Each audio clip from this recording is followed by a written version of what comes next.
Então, pessoal, a gente vai retomar nossa aula de movimento bidimensional, ok? Novamente, vocês devem ter visto, eu reformulei o Moodle, vou continuar mudando ele para ele ficar um pouco mais interessante para vocês aproveitarem, ok? E ontem, o que nós vimos ontem? Nós vimos ontem um pouco de vetores, uma parte introdutória. Novamente, material de apoio já está disponível no Moodle. Vimos o início de movimento bidimensional. Tá certo que eu vou dar uma revisão rápida agora. E vamos pegar casos especiais de movimentos.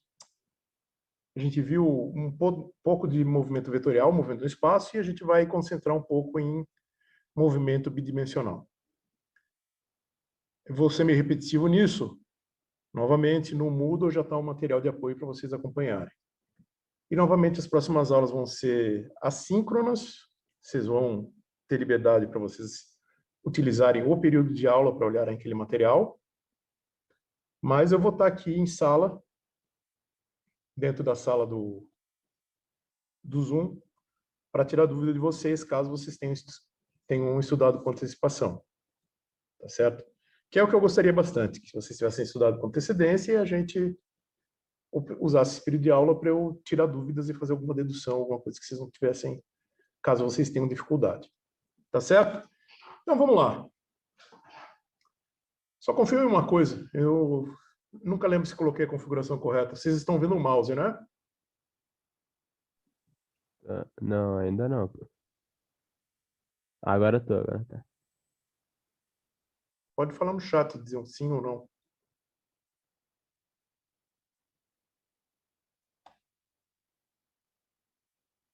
Perfeito. Obrigado, Thiago. Então, olha só. Agora a gente vai trabalhar com vetores. A posição vai ser representada por 3 coordenadas na direção x, y e z. Quando a gente chegar em movimento bidimensional, normalmente nós vamos fazer o quê? Abrir mão da direção z.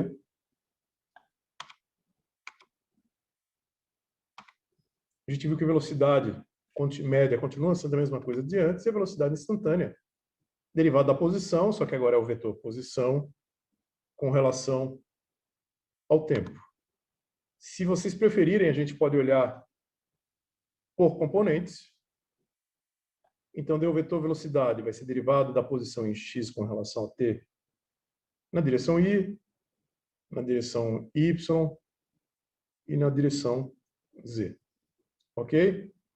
Ou da maneira usual que vocês vão encontrar em vários locais, Vx na direção y, Vy em j e Vz na direção k. Aceleração é derivada da velocidade com relação ao tempo. E no fundo, a derivada da velocidade com relação a cada uma das componentes. Pessoal, aqui só uma atenção. Provavelmente a gente não vai ver isso agora, vocês vão ver isso em mecânica mais para frente. Perdão. Como a gente está trabalhando com o sistema de coordenadas cartesiano, é sempre bom lembrar que esses versores, no cartesiano, eles são constantes, tá? A direção i, j, k, mas existem outros sistemas de coordenadas onde esses versores variam. Tudo bem? Então, a gente tem que ser meio cuidadoso com a notação. Então, a derivada só está agindo dentro do parênteses. Dependendo do livro que vocês forem pegar, vai encontrar, por exemplo, i na frente, à esquerda, e a derivada à direita. Mas essa notação é usada só para poder omitir os parênteses. Como a gente colocou os parênteses está bem claro. Olha só. Agora nós vamos fazer o quê? Nós vamos concentrar no movimento bidimensional. Tá certo? Existem 2 movimentos bidimensionais. 2 não, né? Existem diversos movimentos bidimensionais clássicos, tá? Que é o que a gente vai explorar um pouquinho mais, mas isso significa que a gente não vai ficar só se ater a eles, que é o seguinte. O movimento bidimensional de um movimento parabólico, e o movimento circular uniforme. Tá certo? Mas antes da gente aprofundar especificamente sobre o movimento, esses dois, vamos só olhar como que funciona e rever as nossas equações do movimento com relação a isso, com relação aos vetores. Então, olha só, a equação do movimento para o caso de aceleração constante está aqui. O vetor R de t é igual a um vetor posição inicial, R, mais um vetor velocidade inicial, vezes o tempo. Saiu esse parênteses, não tem parênteses, tá? Não é V de t. Esqueci de remover isso. Mais aceleração constante, que é um vetor, tempo ao quadrado dividido por 2. Pessoal, os vetores condições iniciais é o que diferencia uma situação da outra. Eu comentei isso ontem. Então, aquelas equações descrevem quaisquer movimento. Como que eu escolho um movimento específico? Através dos vetores de condição inicial. Perfeito? Com isso colocado, então vamos explorar agora outras coisas.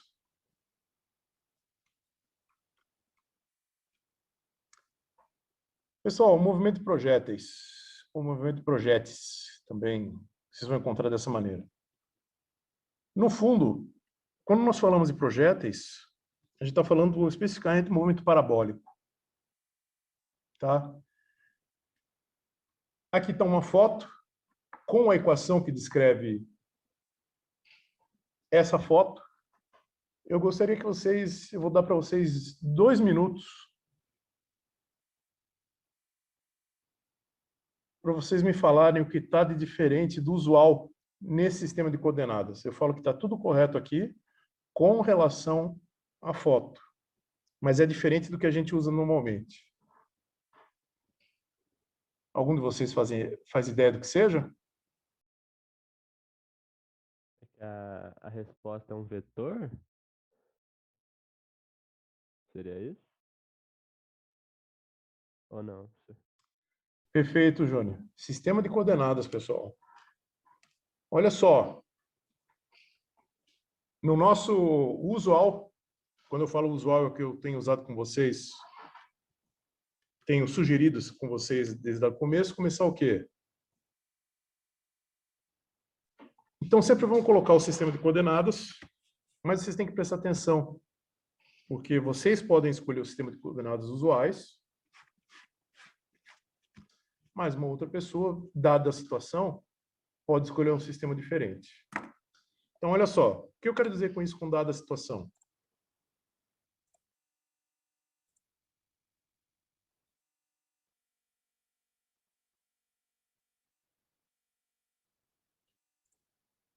Vou defender o cara que fez essa foto. Por que ele escolheu esse sistema de coordenadas? Para essa foto, ele queria mostrar o quê? O movimento. Ele queria mostrar o movimento do projétil sendo lançado com velocidade vertical somente. Desculpa, com velocidade horizontal somente. E a ação de uma aceleração na horizontal, nesse caso, a gravidade. Só que ia ficar estranho o gráfico apontando para cima e a bolinha indo para baixo. Dele optou o quê? Ó, coloca para baixo as setas, a origem aqui, faz um pedacinho de gráfico e diz através da equação o quê? Que a orientação é positiva. Ok? Então, sempre fiquem atentos para isso. O que eu vou sempre tentar usar com vocês, a orientação usual, de baixo para cima positivo. Se aparecer alguma coisa diferente e eu não comentar, provavelmente eu cometi um erro. Vocês me avisem. Ou posso estar fazendo de propósito e esqueci de avisar. Tá certo? Olha só. Vamos fazer um exemplo disso.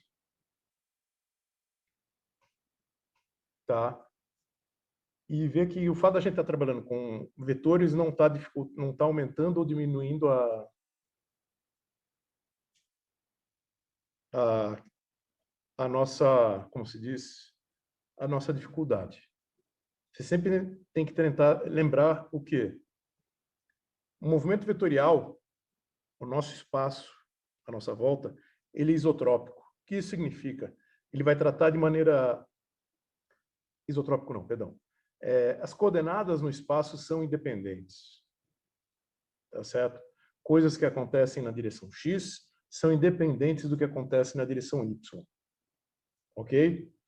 Isso faz o quê? Isso permite que você vá tratar um problema unidimensional na direção X e outro problema unidimensional na direção Y.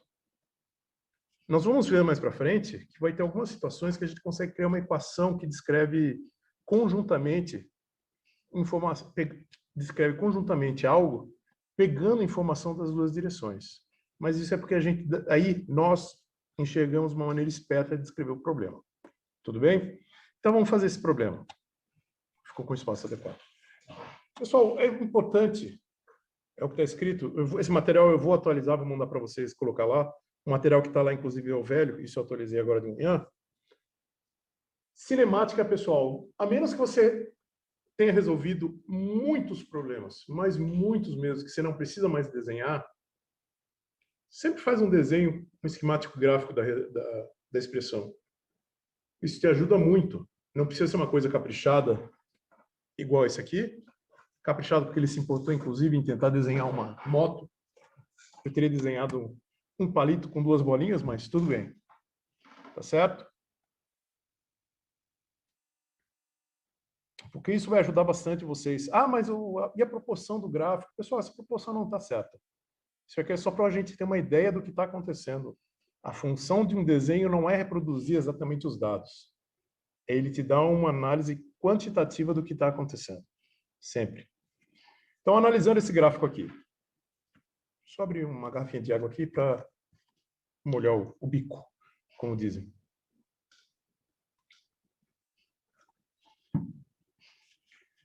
O sistema de coordenadas que a gente está apresentando é o usual, tá certo? Positivo para cima.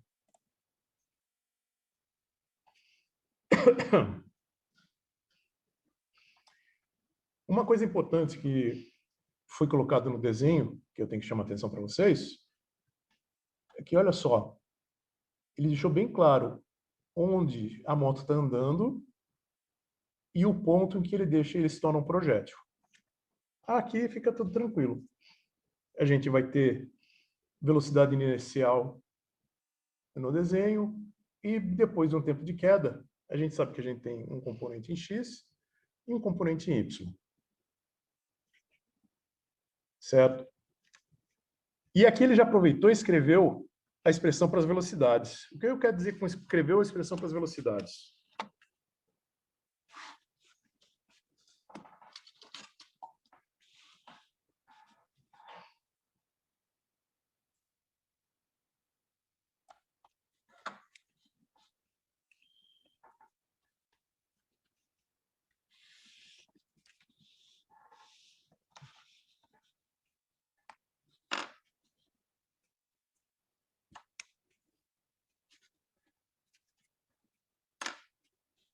Y e X.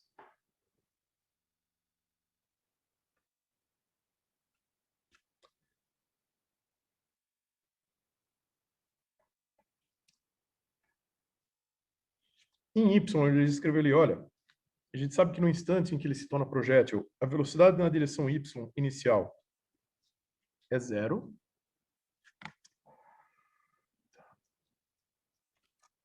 Só um instantinho, pessoal. Isso aqui é bem fácil de corrigir.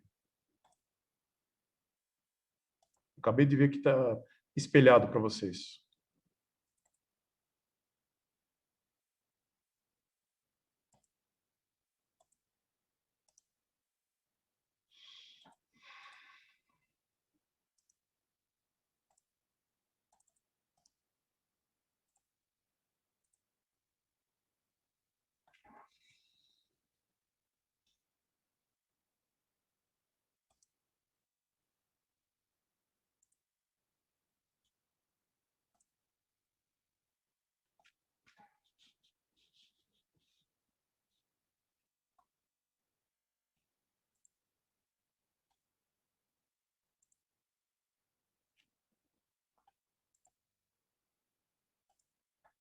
Pronto, acho que agora ficou bem melhor, né, pessoal? Então, voltando. Na direção x, perdão, a velocidade inicial em y é zero. A equação do movimento para a velocidade em y, aquela expressão Vy igual a Vy0 menos a gravidade vezes o tempo, como esse pedaço é zero, vai ficar menos gt, que é o que está no gráfico. Tá certo? Eu quis colocar um monte de informação. É essa informação que está ali. Em x, a velocidade em x é v0. Correto seria colocar um v0x. Não existe nenhuma força, já adiantei, não existe nenhuma aceleração atuando na direção x. Então, a velocidade num instante posterior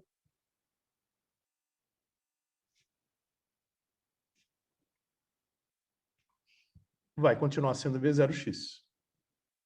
Tá certo? A gente pode pegar algumas informações, por exemplo, esse ângulo alfa, mas isso a gente vai verificar. Caso a gente queira, a gente pode encontrar isso depois. O que a gente quer? A gente sabe que a velocidade inicial em x é igual a 9 metros por segundo.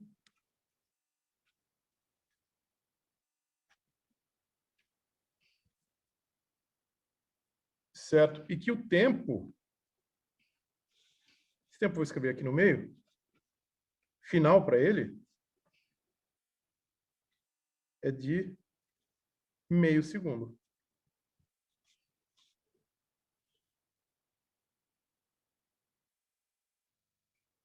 E ele quer saber qual a velocidade, a posição do ciclista, a distância da borda do penhasco e a velocidade depois de meio segundo.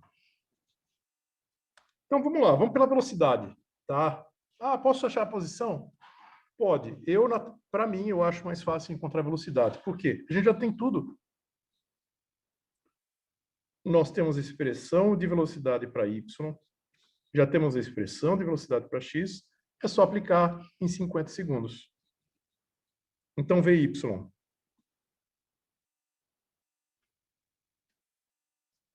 menos g vezes 0,50, g menos 9,8,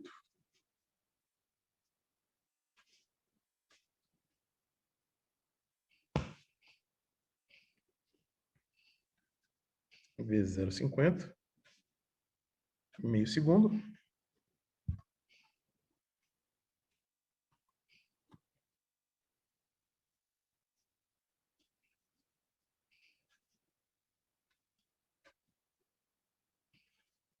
Menos 4, opa, perdão, estava quase saindo.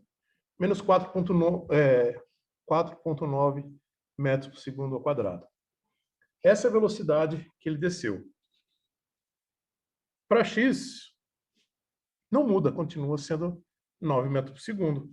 Então, agora eu monto o vetor velocidade. O vetor velocidade tem a componente Vx na direção y, mais Vy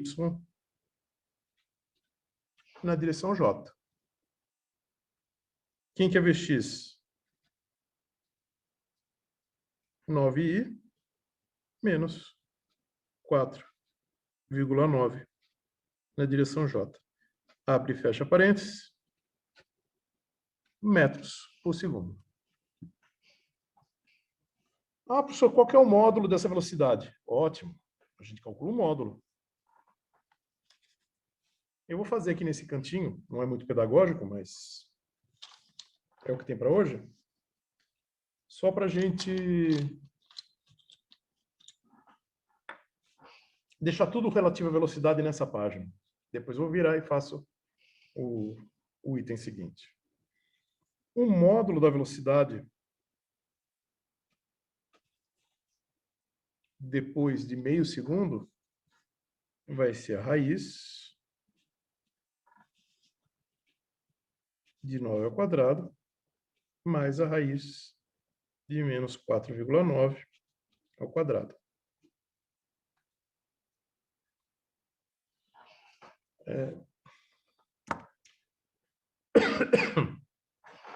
Pessoal, eu não vou mais voltar a câmera para o meu rosto, tá? Porque eu preciso do celular e ela é minha câmera de apoio. Eu estou desativando ela porque preciso da calculadora.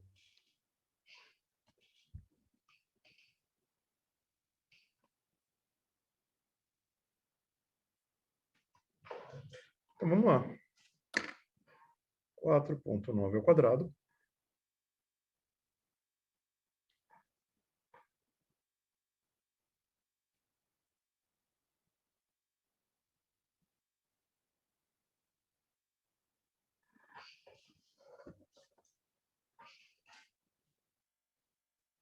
Mais 9 ao quadrado, mais 81.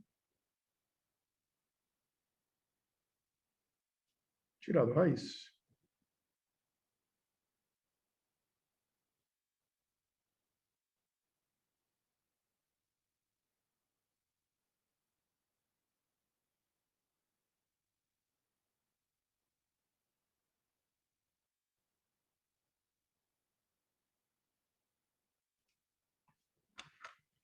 Isso dá pra gente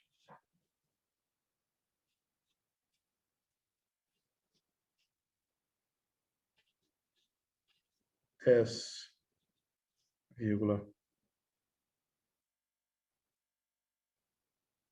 13 metros por segundo.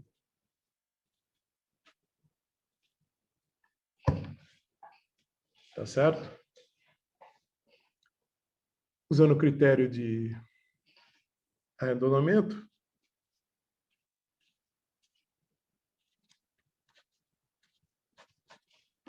10 metros por segundo. Já fizemos o primeiro item. Agora vamos atacar o outro item.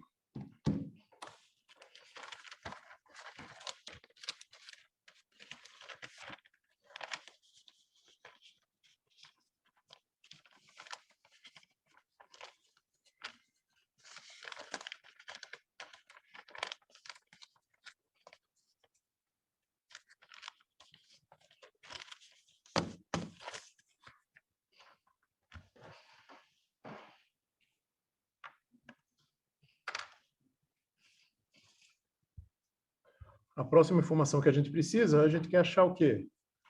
A posição. Nós encontramos a velocidade, a velocidade final, tanto em x quanto em y.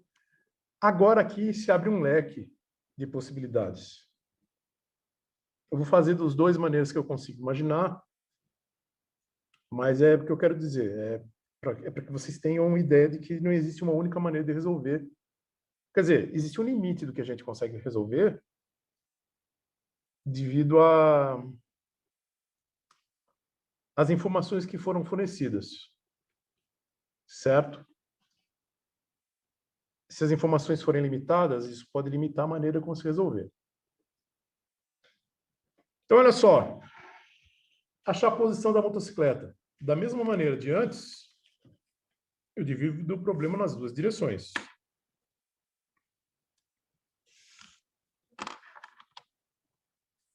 Só um instantinho, pessoal. Vou colocar o celular no silencioso, que hoje o WhatsApp está atacado.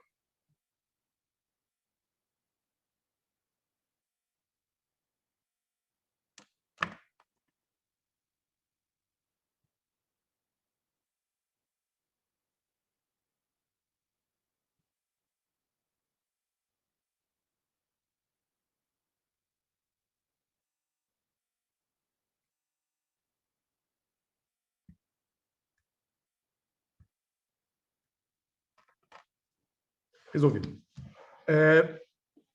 A gente divide em duas partes. Caiu minha lapiseira.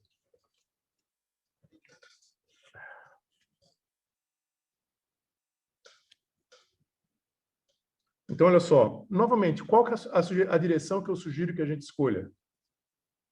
A direção A direção X, porque ela é mais simples. Não tem aceleração.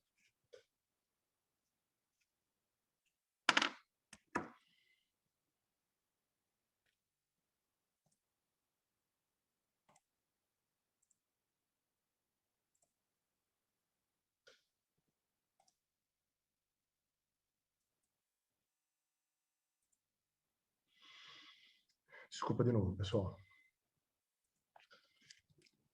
Quem descreve a posição em x? X igual a uma posição inicial mais V0 na direção x vezes t. Pessoal, a gente escolheu o nosso sistema de coordenadas.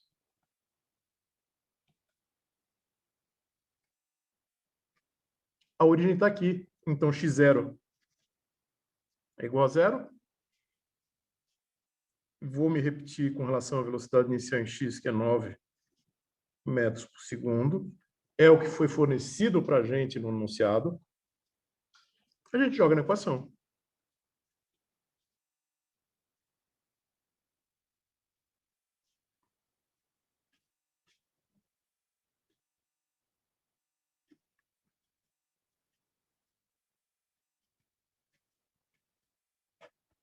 Pronto, está aí. 4,9. Desaprendi matemática, pessoal.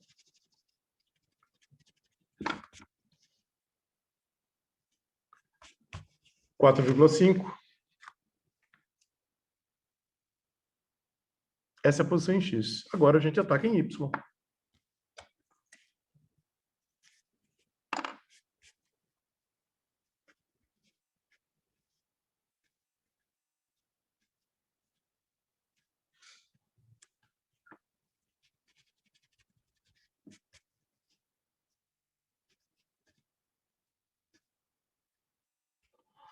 Eu estou escrevendo com a aceleração da gravidade.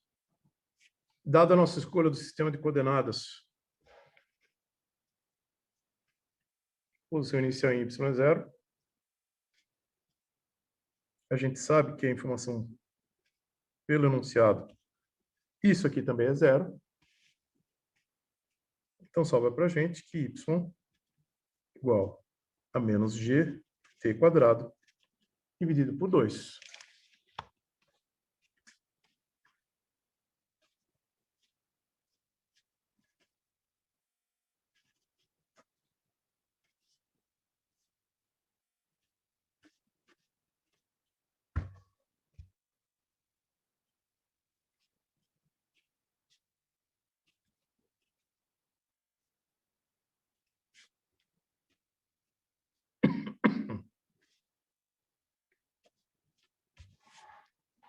Vezes 1/4. Escrevi na forma fracionária só para, sei lá, deu vontade. E fazer essa conta. Hein, professor, Oi. sempre no Y tem que lembrar de levar a gravidade em consideração? Sempre. Tá. Tá? Se a gente fosse para fazer direitinho, era para estar dizendo que era a direção Z. Mas vamos usar o que os livros básicos usam. Mas o que eu quero dizer é, voltando para a sua pergunta, estamos falando em movimento de projétil, direção Y sempre tem que levar em consideração a gravidade. Ok?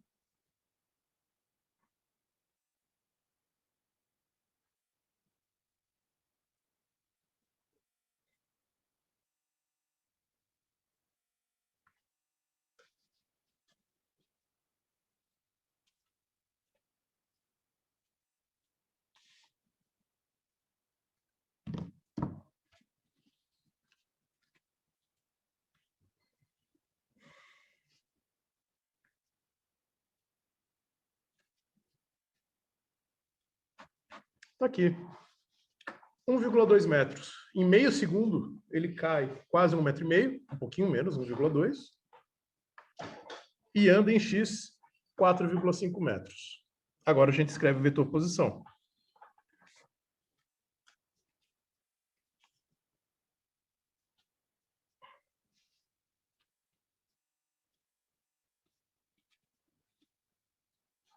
x na direção y mais y na direção j.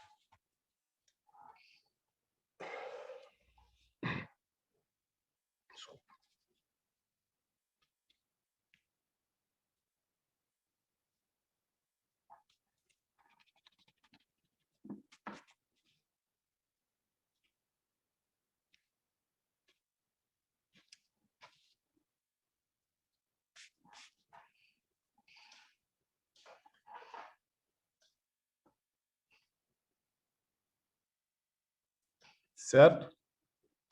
Aqui tem uma pegadinha. Quer dizer, pegadinha não. Isso aqui está ok. A gente acabou de achar o vetor posição. A posição da partícula nesse ponto. Só que ele pergunta o quê? A distância da borda do penhasco. Se desse para congelar o tempo e pegar uma régua e medir daqui para cá, qual que é essa distância? E aí, vocês têm alguma sugestão?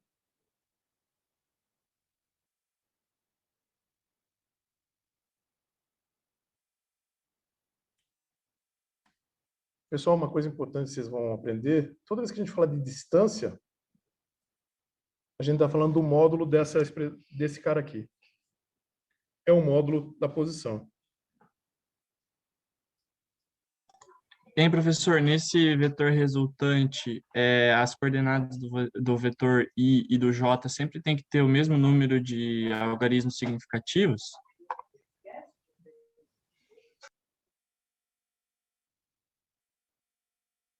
Boa pergunta, deixa eu dar uma pensada, porque na verdade você pode ter fontes de dados diferentes, né? Olha, usualmente os instrumentos que você usa para medir em x são os mesmos que você usa para medir em j. Ou seja, eles sempre vão dar o mesmo número de algarismos significativos. Mas Ah, tá. numa situação bem estranha,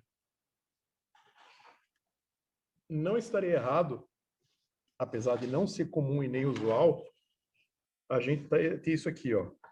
Vamos dizer que a gente tem uma barra de erro para esse exercício que a gente teve, pessoal.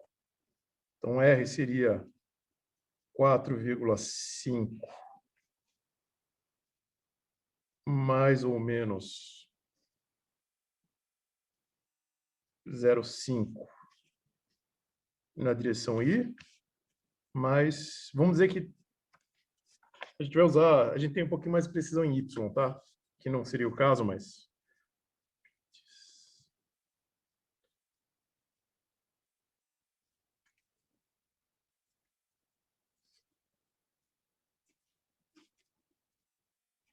ficaria dessa maneira. Ah, tá. Entendi. Mas, novamente,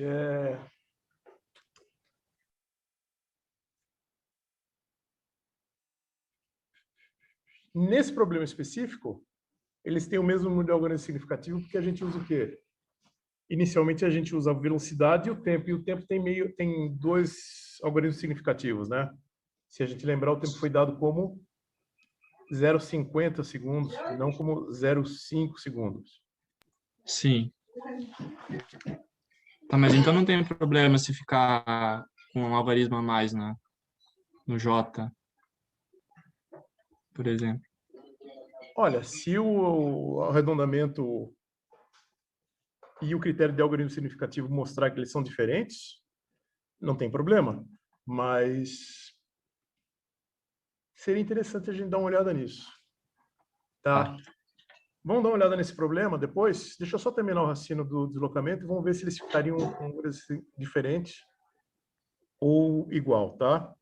Uhum. Estou tentando levar direitinho, mas posso estar cometendo algum engano. Tá certo? Então, voltando para o deslocamento.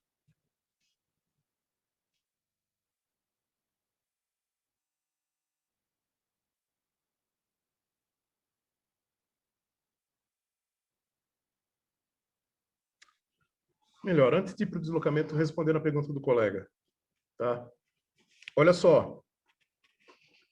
Com relação à direção Y, a nossa quem fornece a nossa informação é o tempo. Aqui eu até escrevi errado. Escrevi 0,5. Mas é 0,50. Tá certo? 0,50, 50 vezes 50, mantém o número de organismos significativos, continua 2. 1, 2. 9,8 é uma multiplicação por um dado fornecido, tá certo? Então, ele não vai alterar o número de organismos significativos. Mesmo que alterasse, foi fornecido para a gente como 2. Chega na conta no final, a conta traz para a gente 1,25, desculpa, 1,225, que daí eu uso o critério de arredondamento. O que vem depois do último algarismo significativo, eu desconsidero. Se for a menor do que 50, e isso aqui for menor que 50, se 5, ficou 2. 2 algarismos significativos. Para a posição, mesma coisa. 2 algarismos significativos. O tempo também tem 2, consequentemente 4,5 fica 2. Nesse caso, está tudo coerente. O nosso vetor posição é isso aqui. 4,5 mais 1,2.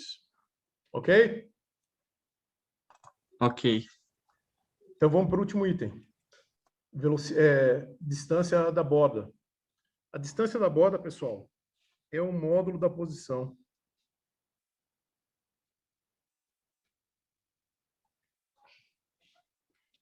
Isso vai ser o quê?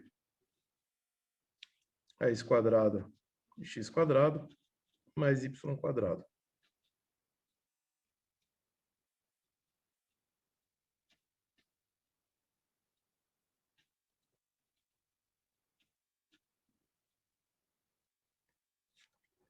Isso vai dar, vamos ver agora.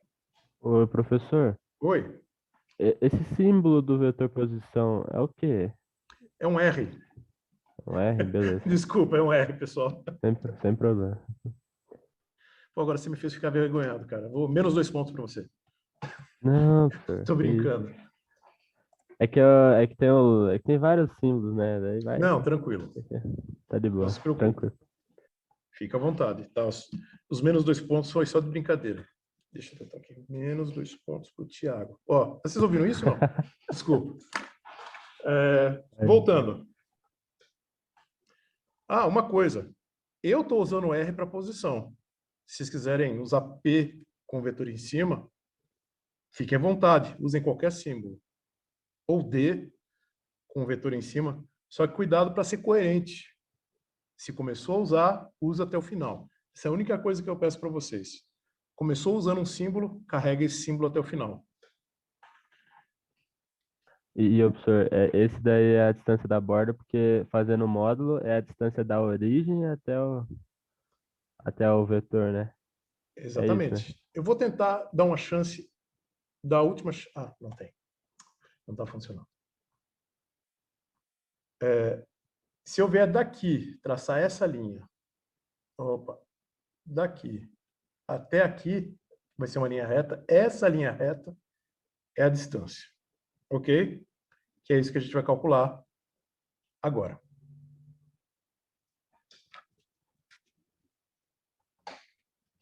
Alguém já fez essa conta?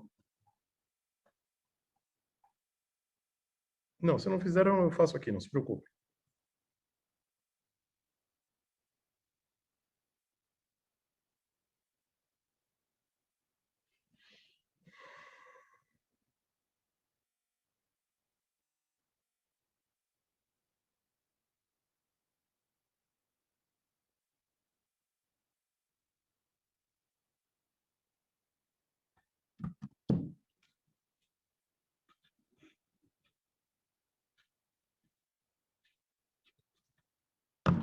Aí, ó. Pulou.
Isso aqui vai dar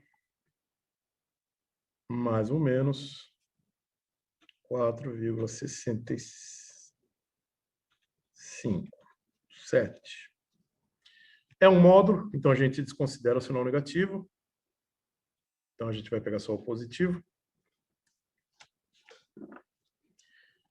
E usando o critério dos dois algoritmos significativos, porque no fundo a gente tem produtos aqui, somas que vão ter o mesmo número de algoritmos significativo, e a raiz preserva também, 4,7 metros.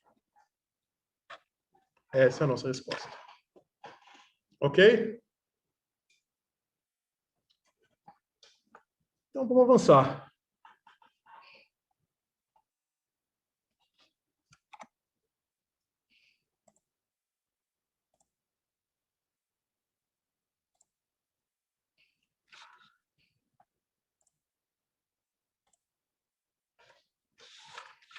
Pessoal, tem outros exemplos que eu coloquei aqui, mas eu prefiro avançar um pouquinho mais a matéria.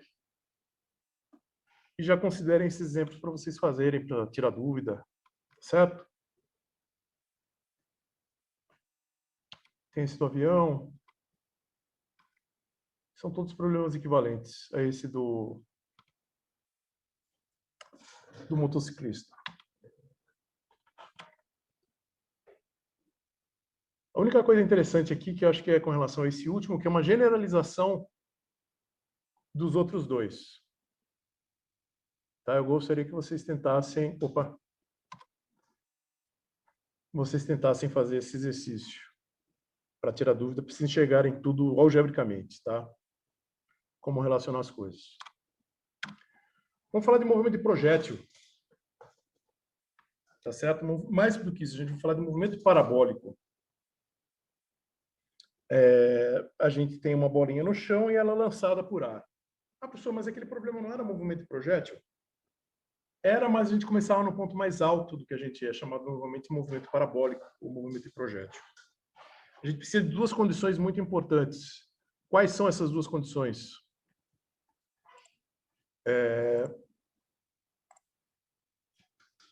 Velocidade constante. Velocidade. Desculpa. Gravidade constante e sem resistência do ar.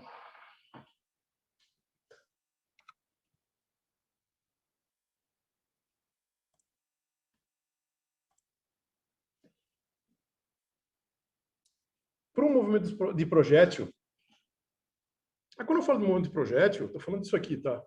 Deixa eu especificar para vocês.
É isso aqui.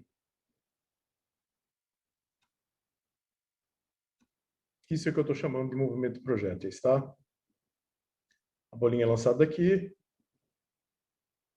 e faz esse movimento.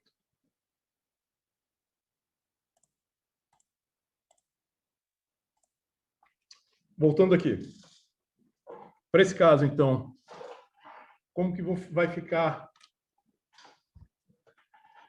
os vetores de condições iniciais para aquele caso?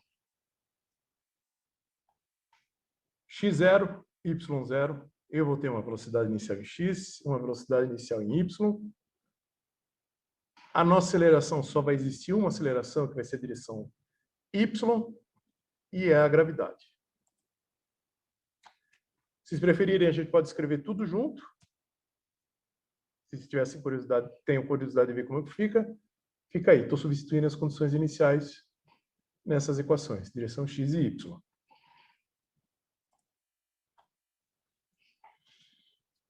Essas condições iniciais aqui,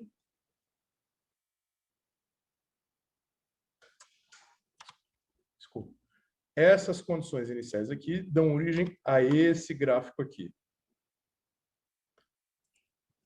Esse gráfico aqui, essa animação, tem as mesmas condições iniciais que eu mostrei, não? Não, não tem. Por quê? Eu tenho uma posição em y, vamos dizer que é 10. Então, naquele gráfico lá, naquele conjunto de condições iniciais, seria o quê? x0 e y10. Ok? Voltando para cá, então, colocando x0 e y0, nós temos esse gráfico para a trajetória. É interessante a gente olhar como se comporta a velocidade no movimento balístico, no movimento parabólico. No movimento parabólico, está aqui, ó. Componente de velocidade em y, componente de velocidade em x. Aqui, o vetor velocidade. Conforme a gente vai subindo, a partícula vai subindo, a gente percebe que o vetor velocidade em x não muda, porque, novamente, não tem aceleração em x. Mas o vetor velocidade em y, a componente y, vai diminuindo. Por quê? A velocidade está apontando para cima, mas a gente tem aceleração para baixo. A gente chega no ponto mais alto da trajetória, que só tem velocidade em x. Desculpa. E quando ele começa a cair, tem velocidade em x e velocidade em y novamente. Quando ele chega aqui, uma coisa que é interessante seria interessante vocês tentarem fazer, ver se vocês conseguem, acredito que é bem fácil, vocês têm capacidade de fazer, é que o ângulo que nós temos aqui, quando ele chegar aqui embaixo, vai ser o mesmo ângulo.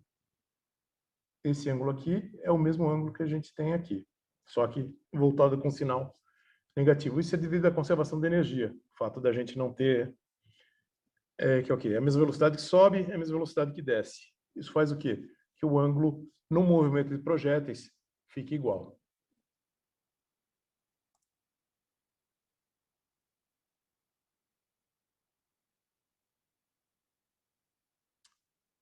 Antes da gente explorar mais um pouco, eu quero mostrar uma coisa para vocês.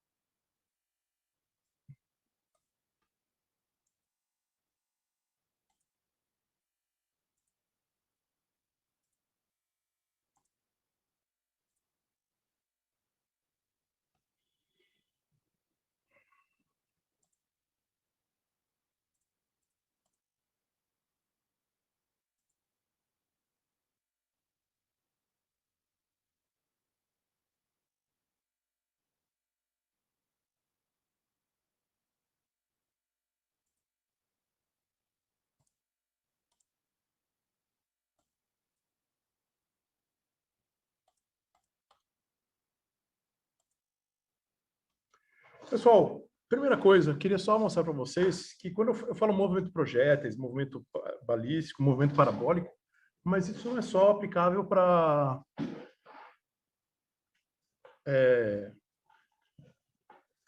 balas e projéteis, é para qualquer coisa. Por exemplo, um jato de água numa fonte também é um movimento parabólico. Ok?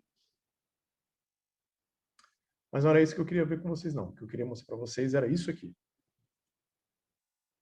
De novo, explorando esse site com vocês.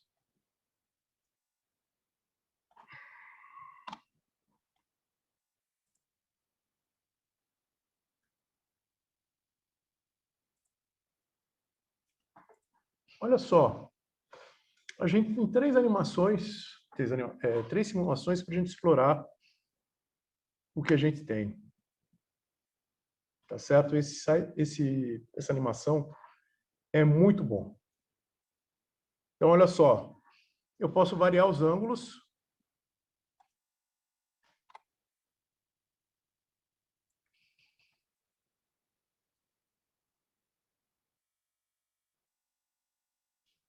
Aí a gente explora para ver como que vai ficar o movimento.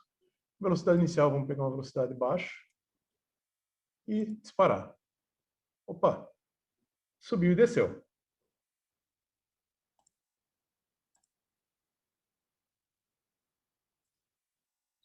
Vou aumentar um pouquinho a velocidade. Vou colocar 28.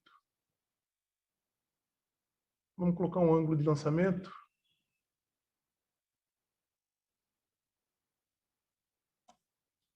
69 graus.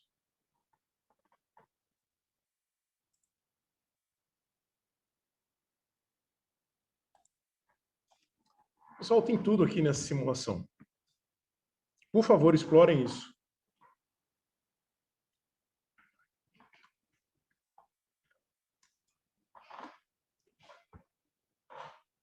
Tudo aquilo que eu mostrei sem animação para vocês está aqui animado. Aqui. Inclusive, se eu quiser mudar as condições iniciais de posição. Em vez dele sair do chão, vamos sair de 10 metros, igual aquela animação que eu tinha mostrado para vocês.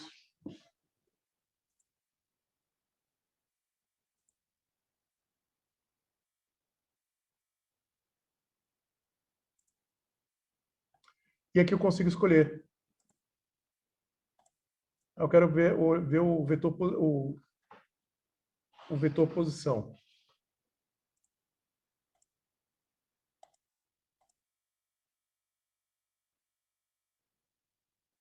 Eu vou diminuir a velocidade inicial para a gente poder acompanhar todo o movimento.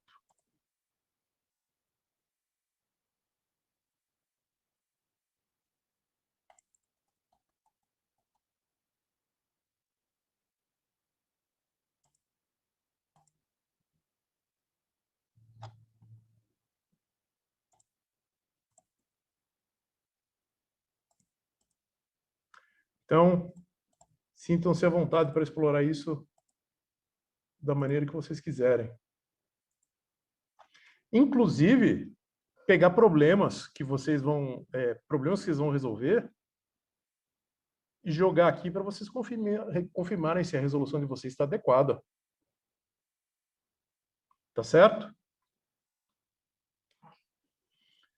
Inclusive, se vocês quiserem ir para outros planetas, isso aqui também permite. Aumentar a gravidade, diminuir. Em um local com gravidade baixa.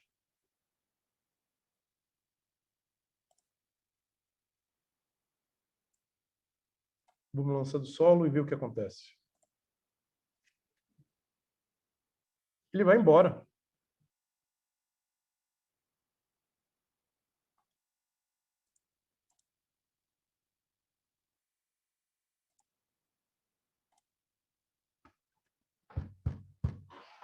Esse material está lá no Moodle. Um outro que eu acho interessante para a gente explorar é esse aqui.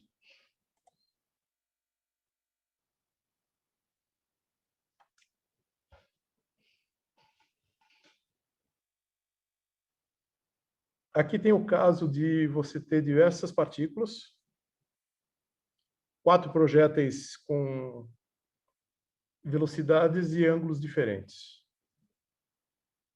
Tá certo?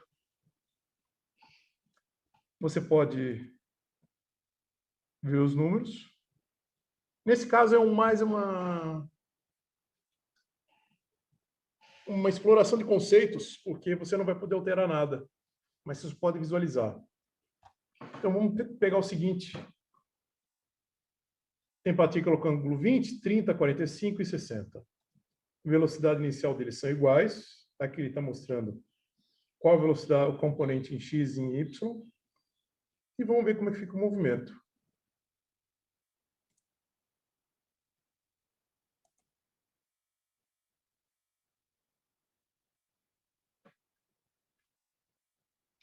Olha só, em 20 graus ele já está, inclusive, começando o movimento de queda já.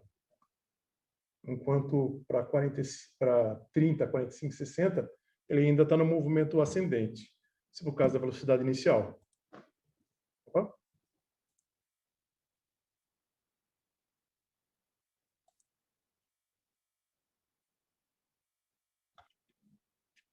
Olha só. Aqui nós estamos, o partícula com 20 graus está quase tocando o solo. Partícula com 30 já começou o movimento descendente. Eu acredito que a em verde está no ponto mais alto, ou também começou descendente. Com 60 ainda está subindo.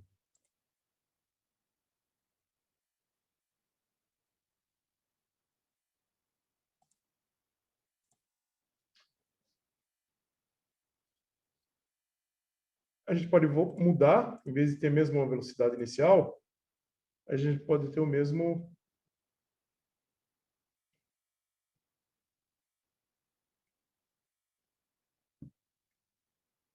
a mesma velocidade inicial em y. Isso dá para a gente o quê? A mesma altura.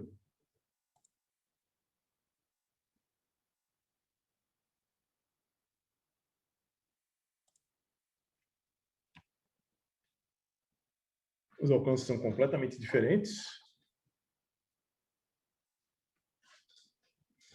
Notem que as velocidades iniciais são diferentes, tá?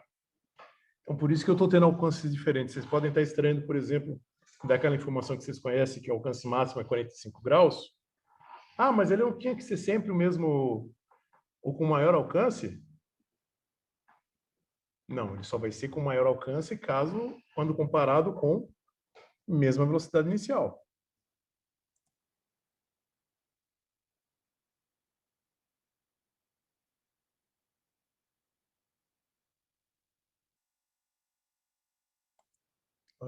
Desculpa, apertei errado.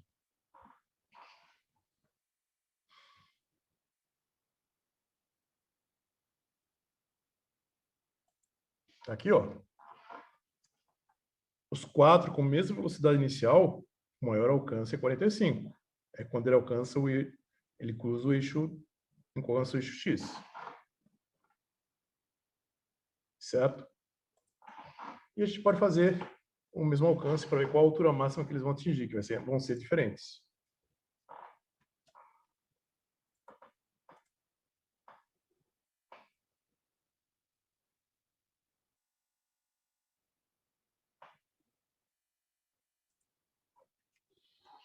Então, minha sugestão, quando vocês forem estudar, fazer exercício, fiquem com esse site, com esses ambientes aqui abertos. Principalmente esse aqui.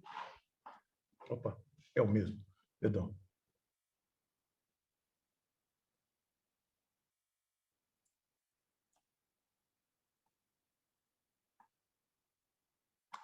Principalmente esse aqui, onde você consegue controlar.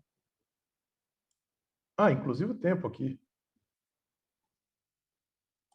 Controlar a velocidade, ângulo de lançamento, valor da gravidade, caso vocês queiram ver, comparar lançamentos em planetas diferentes, e a posição inicial em Y. Certo? Então vamos agora ver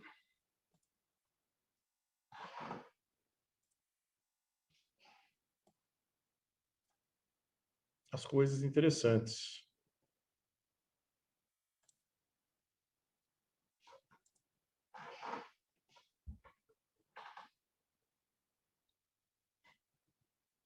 Isso é tudo. Não, não é não, pessoal.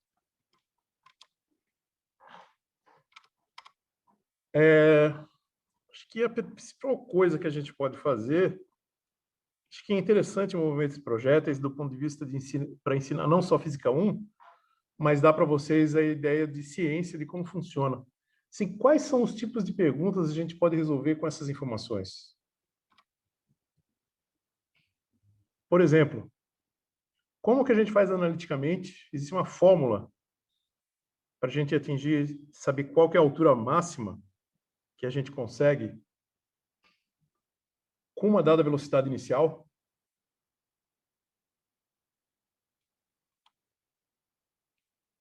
Qual que é o ângulo que produz o maior alcance, ou seja, qual que é o ângulo que aproveita melhor a velocidade inicial?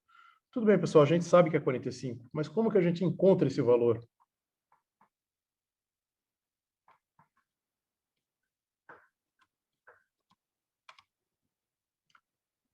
Qual é esse alcance máximo? Certo? Como que a gente espreme isso das equações? Isso é uma coisa importante. Você tem que saber fazer a pergunta e, sabendo fazer a pergunta, explorar as equações que dão as informações e extrair isso dela. Acho que esse é o ponto mais importante.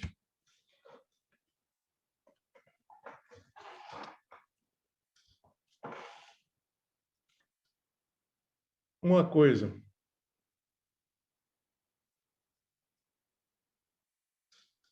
Para que a gente consiga fazer isso, basta a gente baixar a cabeça e responder isso modelando cada situação.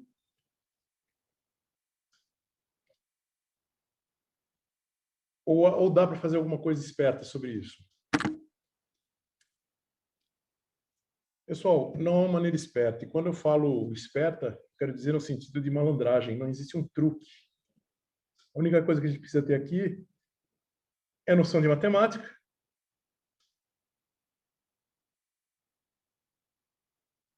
e bom senso. Tá certo? O bom senso que eu falo é bom senso matemático. Bom senso matemático no sentido de você olhar uma equação e ver se a informação que ela está te dando você consegue interpretar o que está lá.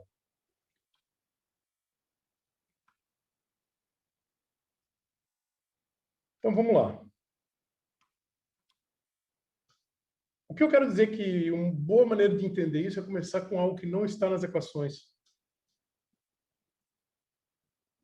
Pessoal, o tempo, em nenhum instante eu falei do tempo. Tá certo? Essa frase eu acho que está até meio confusa. Eu vou tentar melhorar ela quando for postar o material para vocês. O que eu quero dizer? Talvez a melhor maneira da gente resolver essas coisas que eu quero dizer, essas três perguntas, é prestar atenção de que nenhuma delas eu faço alusão ao tempo. Certo? Talvez se eu conseguir me livrar do tempo nas equações do movimento, nessas aqui, as coisas fiquem mais fáceis. Mais fáceis não. Eu não vou usar essa palavra porque talvez a gente consiga ter as respostas das perguntas que a gente quer. Acho que isso que é o correto. Então, olha só.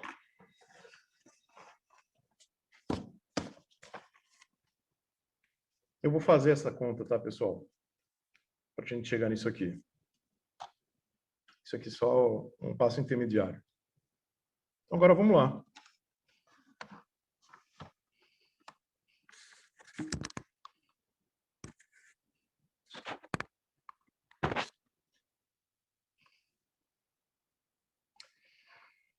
Voltando, esse termo aqui é a decomposição na direção x da velocidade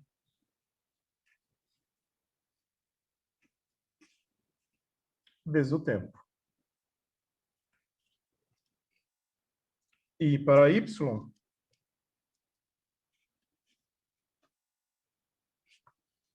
a gente tem velocidade na direção y vezes o tempo, menos a gravidade dividido por 2, vezes o tempo ao quadrado. Ok? Vamos fazer o quê? Vamos isolar o tempo. Tá? Quando eu falo de lançamento parabólico, o tempo de viagem do projétil não é uma informação importante. É uma informação que a gente consegue recuperar, mas não é uma informação importante. E para recuperar ela é bem tranquilo. É só jogar na fórmula tendo, por exemplo, o alcance, depois que a gente aprender a calcular o alcance máximo. Então, olha só. Vamos isolar... Ah, perfeito, esqueci uma coisa. Escrever quem que é a velocidade em y. O módulo da velocidade, componente cosseno de θ0.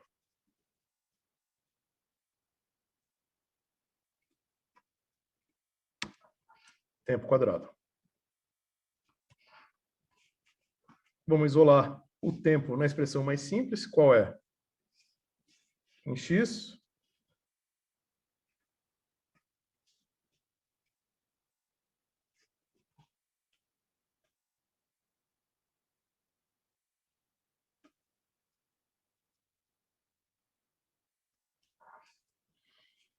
E substituir em y.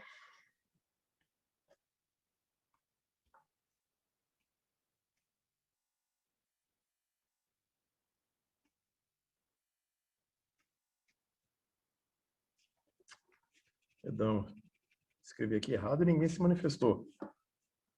Componente y é seno, né? Se a componente x é cosseno, a em y tem que ser seno.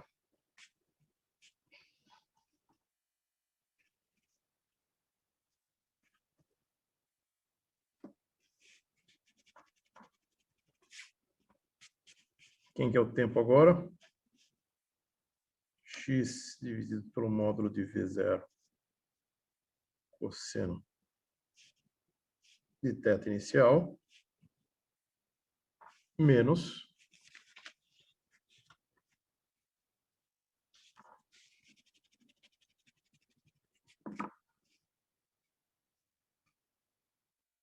G sobre 2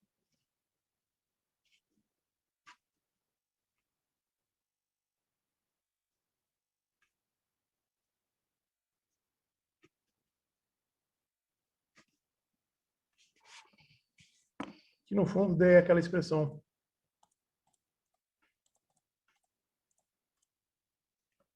que eu tinha mostrado para vocês. A única coisa aqui que eu dei um passo além, que foi o quê?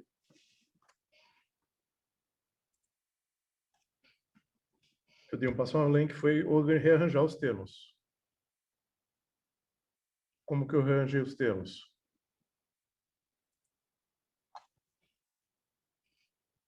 Essa velocidade cancela com essa.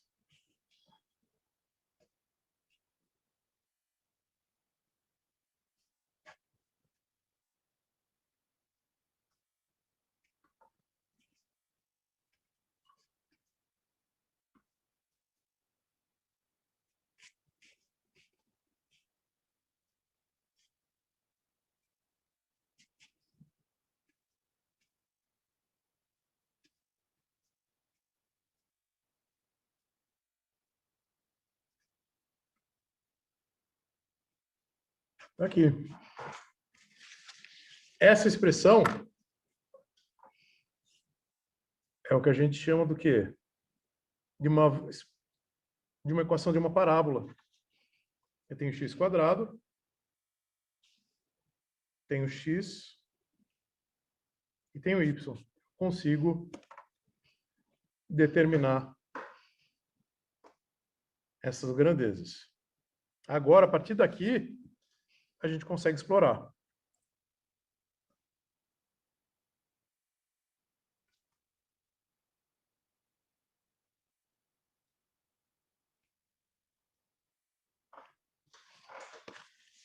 Para a gente... Só um instantinho, pessoal. Opa, cadê?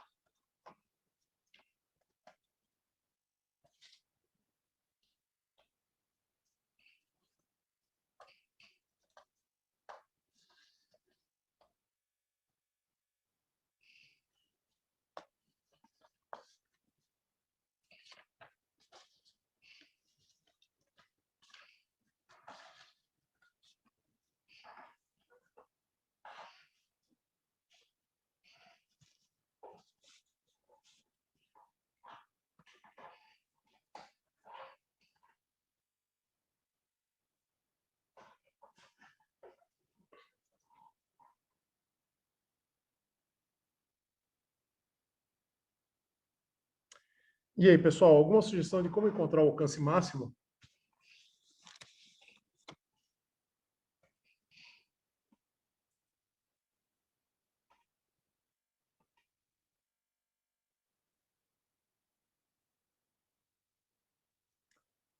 Tem uma maneira mais usual para encontrar o valor do alcance máximo. Tá certo? Que é o quê?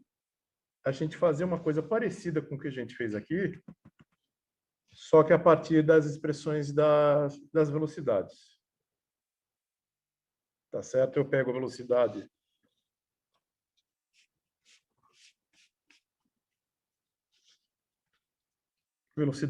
em x,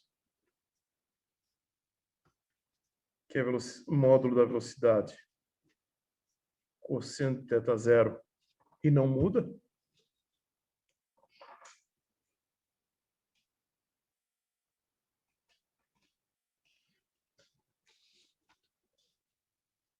Velocidade em y, que é o módulo da velocidade seno de θ menos gravidade vezes o tempo. E a gente calcula o tempo de subida e o tempo de descida. Tá certo? Calculando o tempo de subida e o tempo de descida, a gente acha o alcance máximo e faz essas coisas. Isso eu gostaria que vocês fizessem. Eu não estou só cantando a bola aqui para vocês, porque na verdade eu quero avançar mais um pouquinho. Não quero fazer essas deduções. Vocês conseguem encontrar isso em caderno e podem tirar dúvida comigo depois. Mas eu queria cantar uma outra bola para vocês, que tem uma outra maneira direta de encontrar qual que é o alcance máximo. Vocês conseguem imaginar qual é?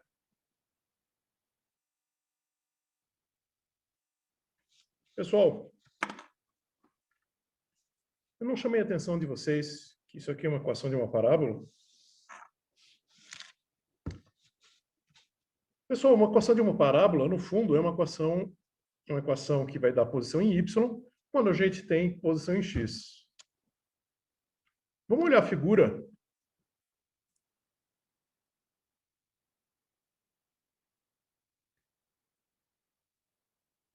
Eu tenho aqui, vou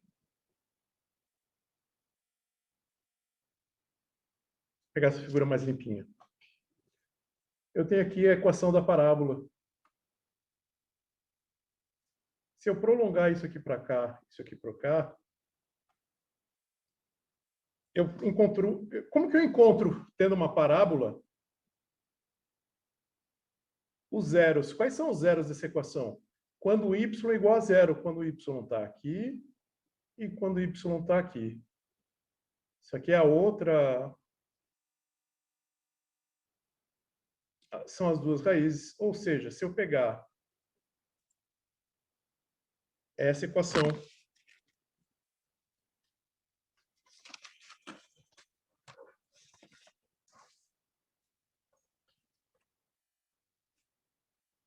tá certo?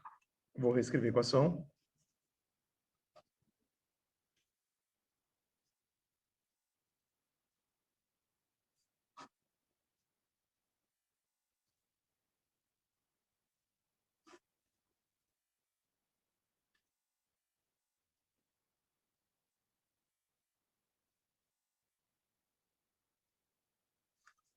E falar, olha, eu quero encontrar os zeros. Para quais valores de x eu encontro isso?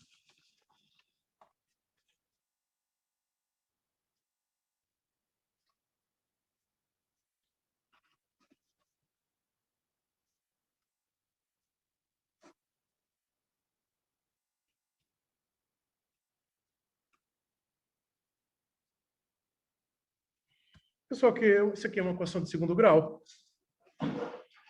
A primeira posição, quando é zero, está aqui, ó. A gente tira facinho da equação.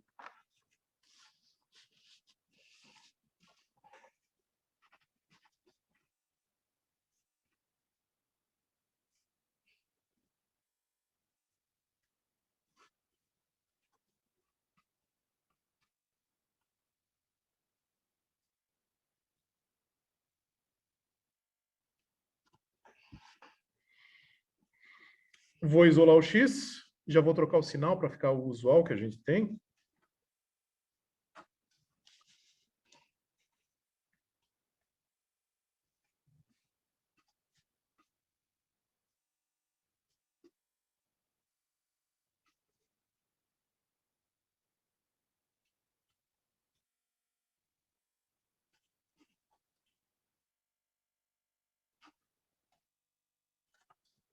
Ou seja, nossa primeira raiz, x igual a zero, já temos o nosso x igual a zero, que é o ponto de lançamento. Já sabia de antemão, mas as equações estão mostrando para a gente. A segunda raiz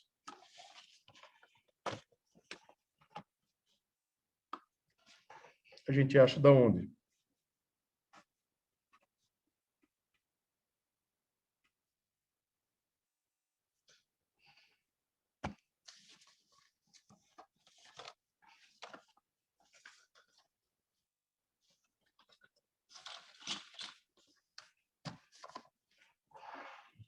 Caiu longe.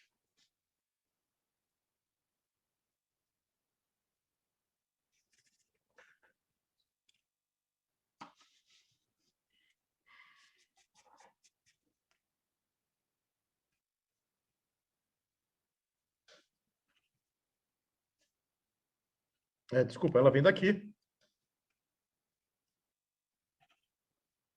Tangente de θ zero igual a zero.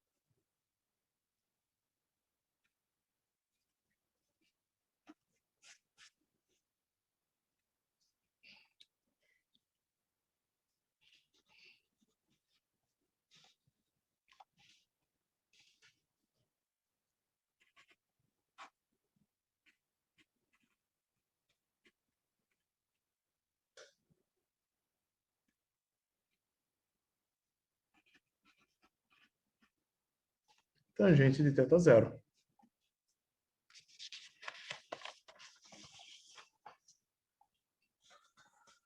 X vai ser tangente de θ zero, que multiplica 2 vezes o módulo da velocidade, cosseno ao quadrado de θ zero, dividido pela gravidade. Tangente de θ zero, a gente lembra que é seno sobre cosseno.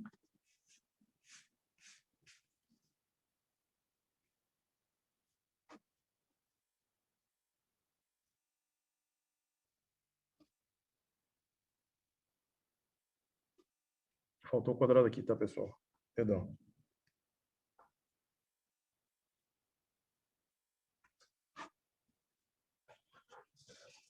Dividido por G.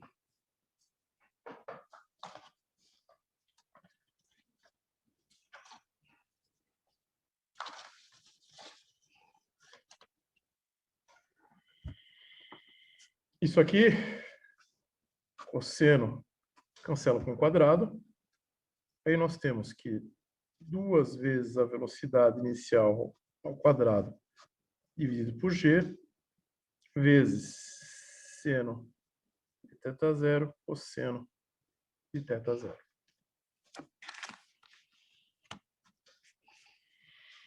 Isso aqui tem uma propriedade trigonométrica. Isso aqui é igual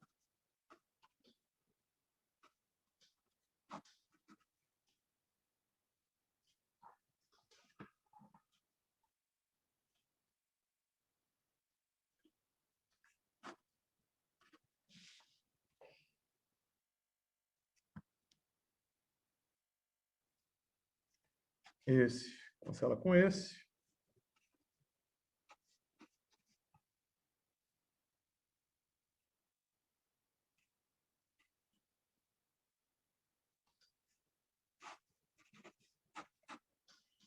Aqui é a fórmula para o alcance máximo. A segunda raiz é o que a gente chama de alcance máximo, range R. Então, olha só. Quando a gente fala de propriedades trigonométricas, essas coisas, elas são para facilitar a nossa vida. Percebam que agora a gente conseguiu deduzir só das raízes dessa equação aqui. Da equação que descreve essa curva. Essa curva. Ah, a gente pode fazer daquele outro jeito, professor? Pode. Isolar usar as expressões de velocidade, calcular o tempo de subida, tempo de descida. Tá certo? A ideia é para mostrar para vocês que esse ferramental que vocês têm aprendido é tudo para aplicar para a resolução de problema. Eu vou deixar para vocês... Ah, desculpa, de onde a gente tira que o ângulo máximo é 45? Daqui, né? Vocês lembram que seno e cosseno, o valor varia entre 0, entre -1 e 1, com valores menores do que o módulo de 1, na verdade. E a gente só vai ter seno no seu valor máximo em seno de 90. Seno de 90 é 1. Para ter seno de 90, isso aqui tem que ser 45.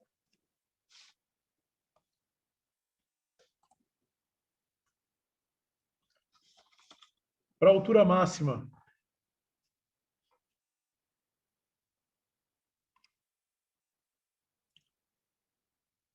vou deixar para vocês fazerem, mas vocês estão vendo que não é muito difícil de imaginar como conseguir fazer.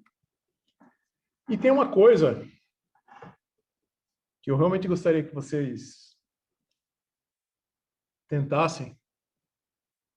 Eu não vou fazer ela toda. Eu acho que dá tempo. 10 minutinhos dá tempo, sim. Que é calcular a parábola de segurança.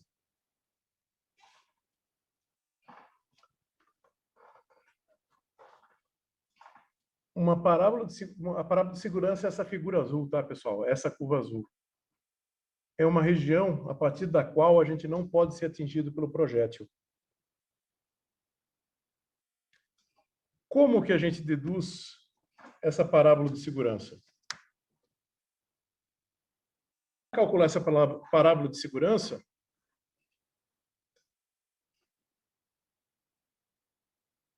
a gente sabe que é uma parábola. Então, a gente já tem uma informação importante. A gente sabe que a metade dela, ou seja, não é a parábola completa.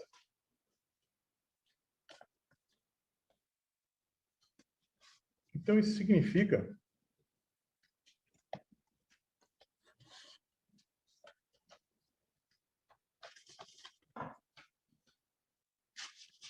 que a gente pode descrever ela desse jeito aqui, ó.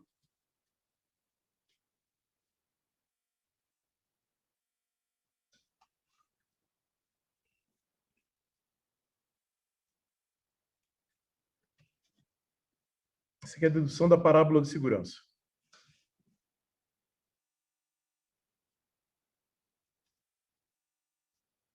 A gente imagina que essa parábola de segurança,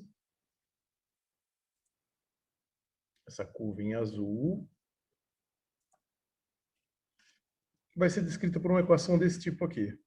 Um coeficiente a posição em x e com uma constante c.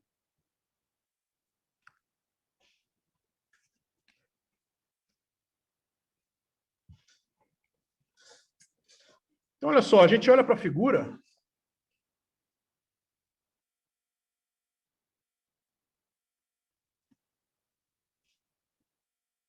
e a gente sabe que quando y for igual a 0,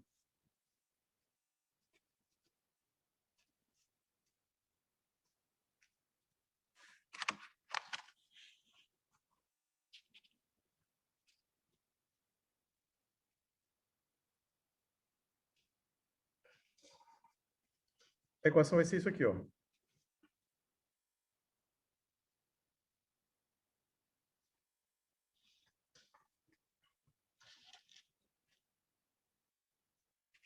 Desculpa. Quando x igual a 0, facilita mais.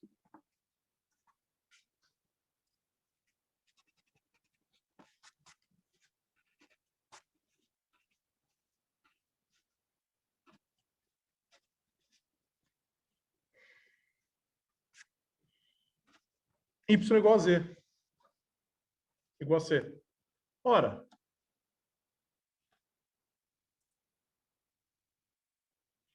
essa altura aqui, a gente consegue calcular usando aquela expressão para o movimento retilíneo uniforme em x de queda livre. É o ponto mais alto. A partícula saindo de zero em y e indo para o ponto mais alto. Quando a gente faz isso, encontra esse valor aqui, que é esse v0² sobre 2g.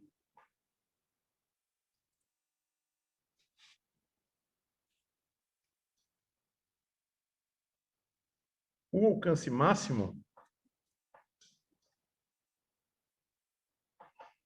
a gente sabe quando alcança, que é quando a gente tem 45.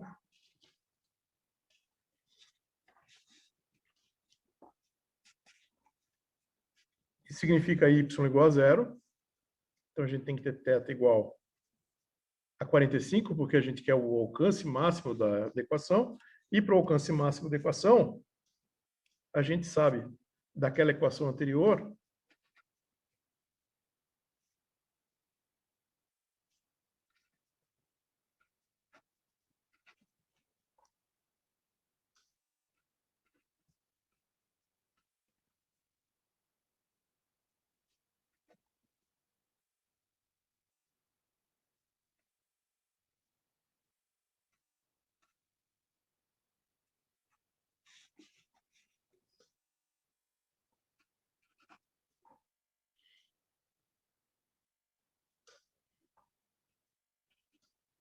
com y igual a zero, isso que é zero igual a vezes x, que o alcance máximo é x no final,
vezes v0² sobre 2g igual a menos v0 sobre 2g.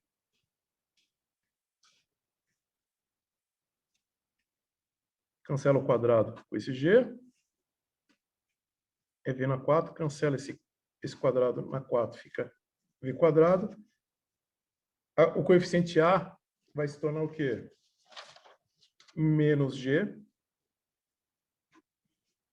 dividido por 2v0. Ou seja, a parábola de segurança é dado por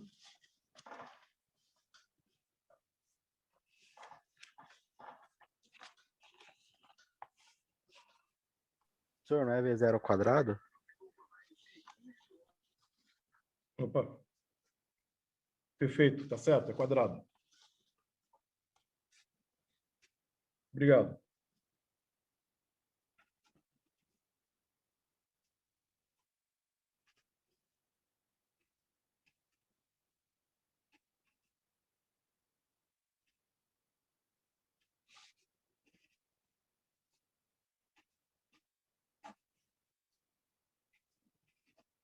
Dividido por 2g. Essa é a parábola de segurança, da qual você não pode ser atingido a partir da qual você está segura. Você se torna uma pessoa segura com relação ao disparo de projéteis. Tá certo? Pessoal, vamos encerrar por aqui. Tá certo? Bom final de semana para vocês. Eu acho que hoje à tarde eu consigo disponibilizar essa aula e a aula passada que eu fiquei devendo lá no Moodle já. Ok?